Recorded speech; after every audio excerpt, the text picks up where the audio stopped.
Hey everyone, and welcome to the Zen of Tech. I'm Daniel, and this is the brand new 9.7 inches iPad Pro. Now, I've already done an unboxing and a first impressions video of the 12.9 inches iPad Pro, which is linked in the description box down below, by the way. But this is actually the new iPad Pro. This is the 9.7 inches iPad Pro, and you would think, okay, Daniel, why make the same video of the same product that's same as the 12.9 inches, only smaller? Well, the 9.7 inch iPad Pro, this one is actually better in so many ways than the iPad Pro 12.9 inches, and in some ways it's actually worse, by the way. And there's so many things to say about a 9.7 inch iPad Pro, but yeah, this is my first actual hands-on video covering this. This is my unboxing and my first impressions video.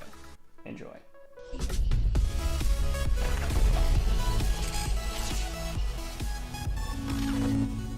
Okay, so take a look at the box. This is basically the same iPad box that we got with the iPad Air 2. So iPad Pro branding on the sides, rose gold iPad on the front, because yes, this is the one that I got. Also, notice that camera bump. Yeah, that thing is huge. And on the back, we get a capacity 32 gigabytes. So this is the baseline model. This is also the Wi-Fi model. And then you can also see everything that's included inside the box. And speaking of inside the box, let me just get my big old murder knife and cut this baby open. Remove the plastic foil, lift up the box, and there you go, the new iPad Pro, or better off, the iPad Air 3 with a different name. So let me just put this to the side for just 1 second and see what else we get inside. So the first thing that we get is this booklet designed by Apple in California. Inside that, we get a quick start guide, the warranty and safety guide, and the usual Apple stickers. Besides that, we also get a lightning to USB cable and the power brick for charging. And that's basically everything that's included inside the box. So let's go back to the iPad, peel the plastic foil off, and oh my god, you gotta love that noise.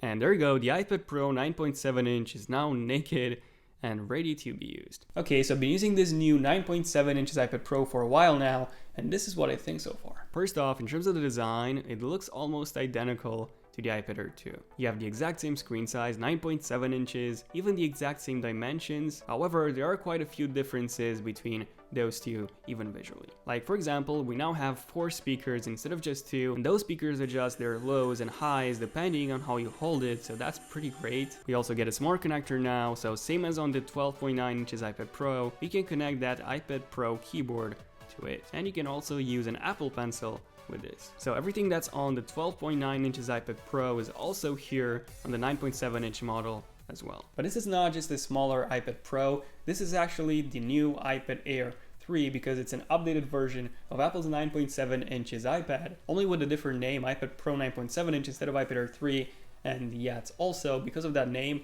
it's also more expensive now. And in so many ways, this thing is actually better than the larger, more expensive 12.9 inches iPad Pro. So the performance is almost the same. We get the same A9X processor that's found in the 12.9 inches iPad Pro, which just blazes through the apps. This thing is crazy fast. Multitasking is also a breeze as well. This thing is really fast and fluid. However, this A9X that's inside the 9.7 inch model, this A9X is slightly underclocked when compared to the one found in the 12.9 inches model. And we only get 2 gigabytes of RAM rather than 4 like we get with the larger iPad Pro, but still the performance is great. Much better than anything you would need in a tablet. I mean, you can edit 4 streams of 4K video on this thing in iMovie. Not sure how many people would actually do that, but yeah, if you need to do it, you can do it. And then we get to the real updates, the cameras. So we now have the exact same cameras as on the iPhone 6s. So 12 megapixel back-facing camera with an f2.2 aperture that can also record in 4K. And we also get a True Tone flash this time,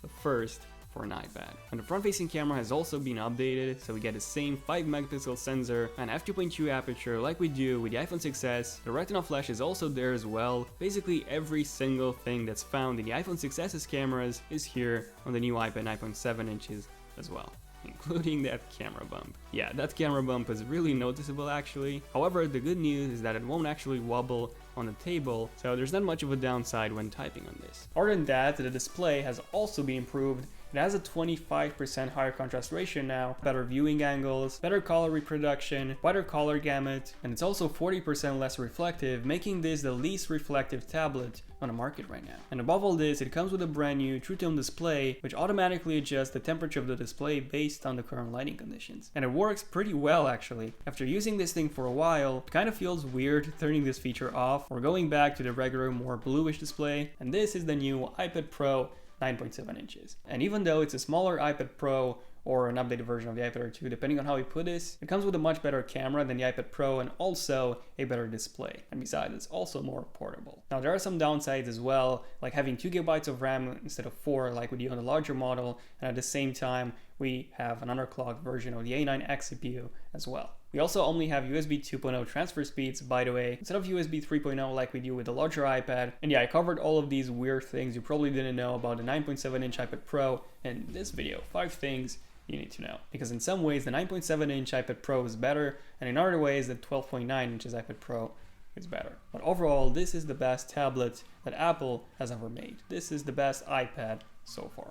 Apple wants this to be a laptop replacement, but for most people, this is definitely not going to be the case. And these were my first impressions of the 9.7-inch iPad Pro. Now, some of you might call this a review, but no, it's close to a review, but these were just my first impressions. My full in-depth review is coming soon once I get to spend more time with this and test out the battery life, for example, in depth, and the performance in multiple situations, so definitely stay tuned for that video. Feel free to subscribe if you have enjoyed this one, and also let me know in the comment section down below, what do you guys think about this new 9.7 inches iPad Pro. Also feel free to give this video a huge like if you have enjoyed it, helps out a lot. And also, in case you've missed it, I done an unboxing and a first impressions video of the new iPhone SE as well. So if you've enjoyed this video, you're probably going to enjoy that one as well. I'll have a lot more videos covering these devices, so don't forget to turn on notifications on my channel on both desktop and mobile. On mobile by simply clicking that bell icon next to my channel so that you're notified as soon as a brand new video comes out. But this has been it for this video. I'm Daniel, and I'll see you guys in my next one.